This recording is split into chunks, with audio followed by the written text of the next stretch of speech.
Supreme court is the custodian of constitution. Supreme court is the guardian of constitution.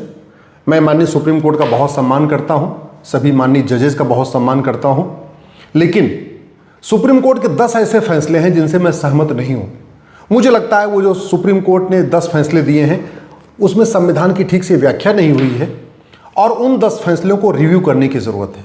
उसमें पहला फैसला है जिसको मैं मानता हूं कि जिसको तत्काल रिव्यू करने की ज़रूरत है, वो है सेल्वी वर्सेस कर्नाटका। इस केस में माननीय सुप्रीम कोर्ट ने यह कह दिया कि narco polygraph brain mapping test करना आर्टिकल 20 का वायलेशन है। आर्टिकल 20 मैंने कई बार पढ़ा, अच्छी तरीके से पढ़ा, आर्टिकल 20 के सब क्लास 3 को कई बार मैंने पढ़ा। इसमें यह कहा गया है कि किसी भी व्यक्ति को मजबूर नहीं किया जाएगा अपने खिलाफ गवाही देने के लिए। संविधान में आर्टिकल 20 इसलिए आया था क्योंकि उसके पहले देश में अंग्रेजों की सरकार थी। अंग्रेज की जो पुलिस थी वो लोगों को मारती थी, पीटती थी, जबरदस्ती अपना गुनाह कबूल करवाती थी। उससे बचाने के लिए संविधान में आर्टिकल 20 आया था। Article 20 narco polygraph brain mapping test को रोकने के लिए आया ही नहीं था, क्योंकि जब ये संविधान बना था तो narco test, polygraph test, brain mapping test नाम का कोई टेस्ट था ही नहीं। उस समय तो हमारे संविधान निर्माताओं ने सोचा भी नहीं था कि आने वाले टाइम में टेक्नोलॉजी इतनी एडवांस हो जाएगी कि झूठ को भी पकड़ लेगी, आदमी की झूठ बोलते समय उसकी वेब्स को पकड़ेगी, उसके नर्व्स को पकड़ेगी। ये तो कोई व्यवस्था नहीं थी। इसलिए मेरा मानना है कि ये जो सेल्वी वर्सेस कर्नाटका का फैसला है जिसमें narco polygraph brain mapping test को माननीय सुप्रीम कोर्ट ने आर्टिकल 20 का वायलेशन किया बता दिया है, वो गलत फैसला है। उसको रिव्यू करना चाहिए और इसलिए भी रिव्यू करना चाहिए क्योंकि भारत में 5 करोड़ केसेस के कारण 5 करोड़ लोग टेंशन में हैं मुकदमों के कारण। अगर narco polygraph brain mapping test शुरू हो जाएगा, आधे मुकदमे अपने आप खत्म हो जाएंगे। जिस दिन भारत में झूठ बोलना गंभीर अपराध हो जाएगा, झूठ पकड़ने के लिए narco polygraph brain mapping test अनिवार्य हो जाएगा, झूठी शिकायत बंद हो जाएगी, झूठी जांच बंद हो जाएगी, झूठी गवाही बंद होगी, झूठा एफिडेविट बंद होगा, लोग झूठी बातें बंद करेंगे, झूठे वादे बंद करेंगे, झूठे मैनिफेस्टो बंद हो जाएंगे, बहुत कुछ झूठ बंद हो जाएगा। इसलिए मेरा मानना है कि माननीय सुप्रीम कोर्ट को Selvi versus state of Karnataka का जो फैसला उसको तत्काल रिव्यू करना चाहिए। दूसरा फैसला जो बार बार सुप्रीम कोर्ट कहता है कि जमीन विवाद एक सिविल मैटर है, जमीन विवाद का हल थाने पे नहीं होना है बल्कि वो सिविल में होना है। इसका नतीजा ये हो रहा है कि भारत में सबसे ज़्यादा जमीन विवाद के मुकदमे चल रहे हैं और भारत में रोड एक्सीडेंट के बाद जो सबसे ज़्यादा हत्या होती है वो जमीन विवाद में होती है। रोड एक्सीडेंट के बाद जो सबसे ज़्यादा हाथ पैर टूटते हैं वो जमीन विवाद में ही टूटते हैं। और हमने जब माननीय सुप्रीम कोर्ट ने जमीन विवाद को सिविल मैटर बना दिया, किसी की जगह पे दूसरों की जगह पे कब्जा कर लेना को सिविल डिस्प्यूट बना दिया, उसको क्रिमिनल डिस्प्यूट नहीं बनाया। सरकार ने भी जमीन विवाद को क्रिमिनल एक्ट नहीं बनाया, जमीन पे कब्जा करने को क्रिमिनल एक्ट नहीं बनाया है। तो नतीजा यह है लोग दूसरों की जमीन पे कब्जा कर लेते हैं, खाली नहीं करते। लोग किराए पे मकान लेते हैं, खाली नहीं करते। तो किराए के मकान के विवाद, जमीन के विवाद इतने बढ़ते चले जा रहे हैं। उसमें सबसे बड़ा जो रोड़ा है वो माननीय सुप्रीम कोर्ट के फैसले हैं जो कहते हैं जमीन विवाद एक सिविल डिस्प्यूट है, ये क्रिमिनल एक्ट नहीं है। तीसरा, एक जो अभी मुझे पता चला कि पुलिस जो सबसे ज़्यादा परेशान है वो अरनेश कुमार जजमेंट से परेशान है। मेरा मोबाइल फ़ोन चोरी हो गया दीपावली पे और उसकी जांच चल रही है। आईओ से मैं मिला, जहाँ पे चोरी हुआ था वहाँ का सीसीटीवी जाके देखा हमने आईओ के साथ। अब आईओ ने मुझे जो बात बताई और ये कई पुलिस के लोग हमें बता चुके हैं, वो मैं आपको बताता हूँ कि किस तरीके से पुलिस परेशान है इस अरनेश कुमार जजमेंट से। उस आईओ ने बताया कि उसने एक चोरी थी और उस चोरी को करीब 1 हफ्ते मेहनत करके उस चोरों को ट्रैक किया। वो पता चला वो चोर मुरादाबाद के थे। दिल्ली की पुलिस मुरादाबाद तक गई, उनको पकड़ी, वहाँ पकड़ नहीं पाई लेकिन गई, वहाँ उनको धमकी उमकी दे के आई। 2-3 बार गई। एक तो पहली बार में नॉन अवेलेबल वारंट इशू नहीं होता, उसके लिए 3 बार जाओ तो magistrate non available warrant issue करते हैं। तो पुलिस पूरे 1 महीने तक करती रही, जाके नॉन अवेलेबल वारंट इशू हो गया। और जब गए फिर वहाँ पे चोर नहीं मिले और बाद में चोरों ने अरनेश कुमार का जजमेंट दिखाया और उनको वहीं कोर्ट से सीधे सीधे सरेंडर करके उनको जमानत मिल गई। मतलब 1 महीने पुलिस की टीम पूरी लगी रही कि दिल्ली से मुरादाबाद आती रही, जाती रही, छापा मारती रही और चोरों के मन में कोई खौफ ही नहीं हुआ क्योंकि अरनेश कुमार जजमेंट कहता है जी भैया इनको गिरफ्तार नहीं करना है, इनको बस जांच में सहयोग करना है।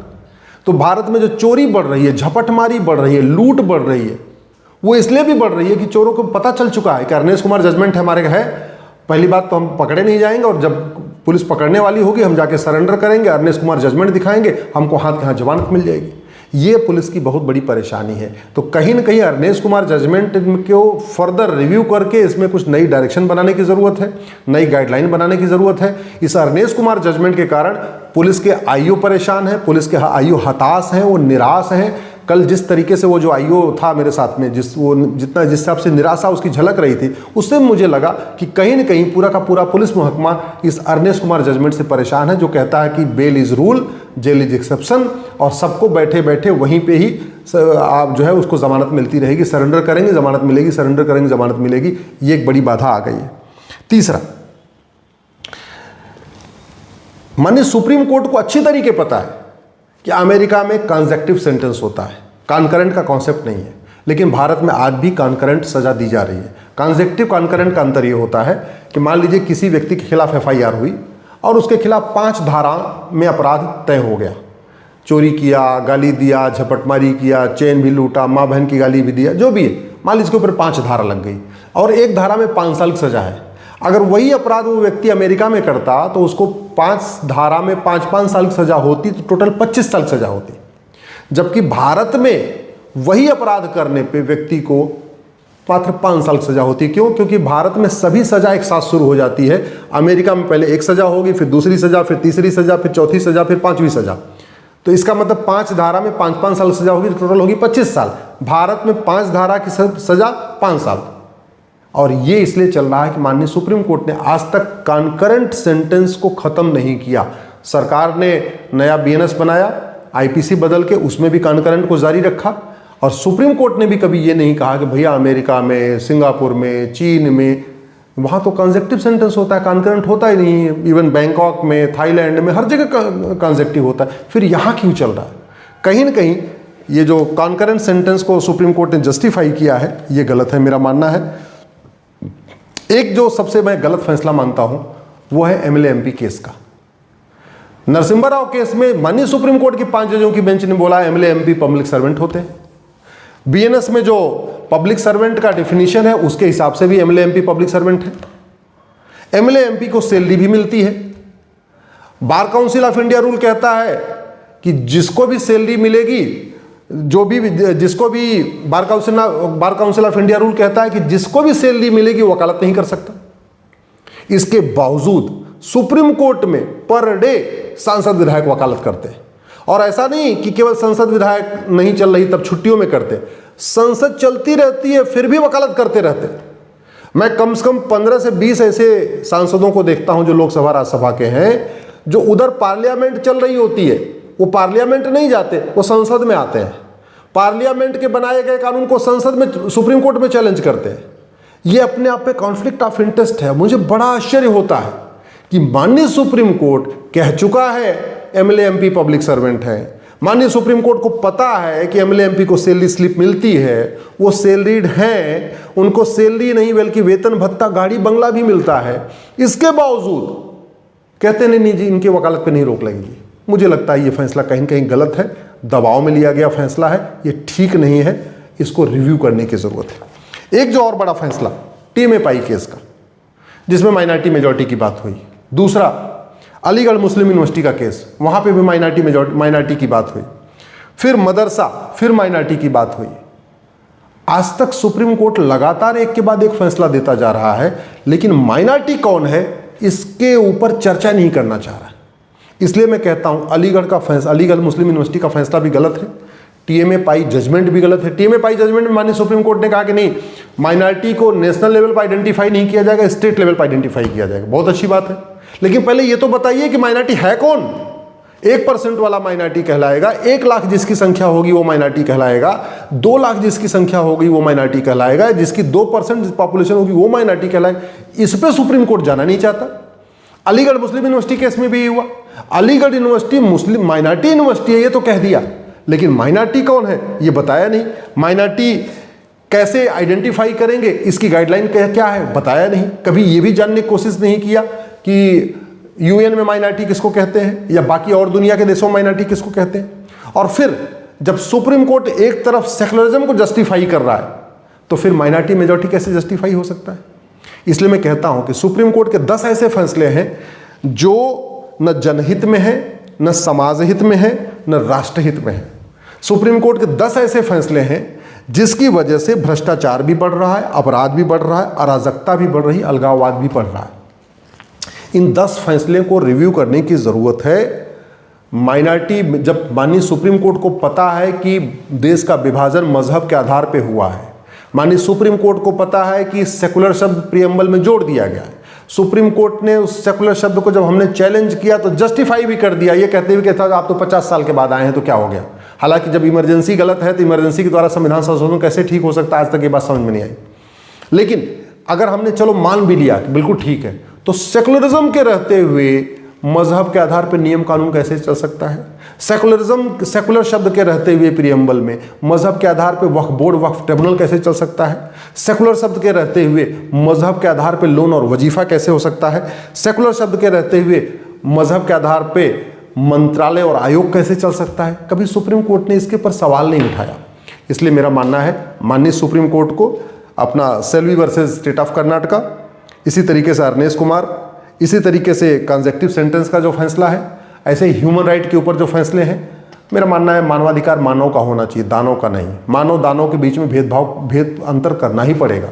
आम और बबूल कभी एक समान नहीं हो सकते, हिरन और भेड़िया कभी एक समान नहीं हो सकते, ऐसे मानव और दानव कभी एक समान नहीं हो सकते। सभी के लिए सबके मानवाधिकार की चिंता करने के कारण सही लोगों के मानवाधिकार की चिंता नहीं हो पा रही है। मेरा मानना है अलगाववादियों, आतंकवादियों, नक्सलियों, जिहादियों, मजहबी उन्मादियों, पत्थरबाजों, इनका, बलात्कारियों, भ्रष्टाचारियों का मानवाधिकार की चिंता नहीं करना चाहिए। सुप्रीम कोर्ट को चिंता करनी चाहिए मानवाधिकार की, जो ईमानदार हैं, जो अच्छे लोग हैं, अच्छी तरीके से रहना चाहते हैं, उनकी चिंता करना चाहिए। कहीं न कहीं टीएमए पाई केस का जो जजमेंट है उसको रिव्यू करने की ज़रूरत है। अलीगढ़ मुस्लिम यूनिवर्सिटी का जजमेंट है, उसको रिव्यू करने की ज़रूरत है। माननीय सुप्रीम कोर्ट ने मदरसा को, बोर्ड को मान्यता दे दिया, बड़े आश्चर्य की बात है। संविधान में आर्टिकल 30 में लिखा है कि भारत में जो भी लिंग्विस्टिक माइनॉरिटी है, रिलीजियस माइनॉरिटी है, उनको अपना स्कूल कॉलेज खोलने का अधिकार है, एजुकेशन इंस्टीट्यूशन खोलने का अधिकार है, मतलब सेकुलर एजुकेशन इंस्टीट्यूशन खोलने का अधिकार है। लेकिन माननीय सुप्रीम कोर्ट ने उसकी गलत व्याख्या कर दिया और उस आर्टिकल 30 को, एजुकेशन इंस्टीट्यूशन को रिलीजियस एजुकेशन इंस्टीट्यूशन मान लिया बजाय कि सेकुलर एजुकेशन इंस्टीट्यूशन के। ये भी गलत है। ऐसे जो टीटी माइनॉरिटी स्कूलों पे नहीं लागू होगा, ये भी सुप्रीम कोर्ट का गलत प्रमाती केस है, वो भी गलत, कहीं न कहीं गलत फैसला है, उसको रिव्यू करने की ज़रूरत है। ऐसे 10 से ज़्यादा केस हैं जिसको राष्ट्रहित में, जनहित में, समाज हित में माननीय सुप्रीम कोर्ट का रिव्यू करना चाहिए। और एक मेरा आग्रह है माननीय सुप्रीम कोर्ट को जस्टिस विद इन ईयर लागू करने के ऊपर गंभीरता के साथ विचार करना चाहिए। जस्टिस विद इन ईयर लागू हो जाए, भारत की 50% समस्या खत्म हो जाएगी। जस्टिस विद इन ईयर लागू हो जाए, घूसखोरी, कमीशनखोरी, जमाखोरी, मिलावटखोरी रुकेगी। जस्टिस विद इन ईयर लागू हो जाए, कालाबाजारी रुकेगी, मुनाफाखोरी रुकेगी, नशा तस्करी रुकेगी, सोना तस्करी रुकेगी, हथियारों की तस्करी रुकेगी। जस्टिस विद इन ईयर हो जाए, चंदन की तस्करी रुकेगी। जस्टिस विद इन ईयर हो जाए, हवालाबाजी रुकेगी, कबूतरबाजी रुकेगी, घटतौली रुकेगी, नक्काली रुकेगी। जस्टिस विद इन ईयर से कालाधन, भ्रष्टाचार रुकेगा। जस्टिस विद इन ईयर से अलगाववाद, आतंकवाद, जिहाद, मजहबी उन्माद रुकेगा। जस्टिस विद इन ईयर से आगजनी रुकेगी, रेल जलाने की घटनाएं कम होंगी, बस जलाने की घटनाएं कम होंगी। जस्टिस विद इन ईयर से लब जिहाद, लैंड जिहाद, ड्रग जिहाद, धर्मांतरण जिहाद, घुसपैठ जिहाद रुकेगा। इसलिए माननीय सुप्रीम कोर्ट को अपना फैसला देते समय इस बात का ध्यान रखना चाहिए कि उनके फैसले से देश की एकता अखंडता मजबूत हो रही है, कमज़ोर हो रही है। माननीय सुप्रीम कोर्ट के फैसला देते समय इस बात का भी ध्यान रखना चाहिए, इससे आपसे आपस का भाईचारा बढ़ेगा या उसमें खाई पैदा होगी। सुप्रीम कोर्ट का फैसला देते समय इस बात का भी ध्यान रखना चाहिए कि 1947 में विभाजन किस आधार पर हुआ था। अगर जिस आधार पर विभाजन हुआ उन नीतियों को सरकारें लागू करेंगे और सुप्रीम कोर्ट जस्टिफाई करेगा तो फिर विभाजन हो सकता है। इसको भी माननीय सुप्रीम कोर्ट को ध्यान में रखना चाहिए।